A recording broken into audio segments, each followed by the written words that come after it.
আসসালামু আলাইকুম রহমতুল্লাহি বারাকাতুহু।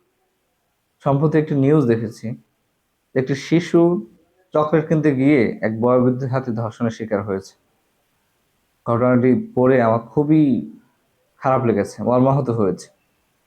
তো এখন প্রশ্ন জাগে, একজন বয়োবৃদ্ধ কিভাবে একটি শিশুকে ধর্ষণ করতে পারে, যার এক পা রয়েছে কবরে আর এক পা রয়েছে দুনিয়ায়।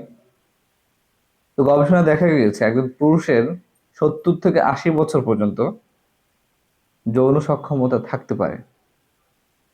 এই ছোট্ট গবেষণা থেকে আমরা শিখতে পারি যে আমাদের সন্তানদেরকে দাদার বয়সী অথবা নানার বয়সী কারো কাছে ছেড়ে দেওয়াটা কখনোই নিরাপদ নয়।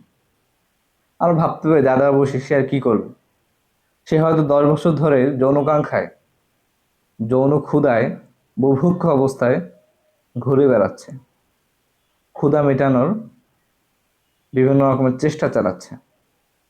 কারণ যার বয়স 70, হয়তো তার স্ত্রীর বয়স 60 বছর হবে।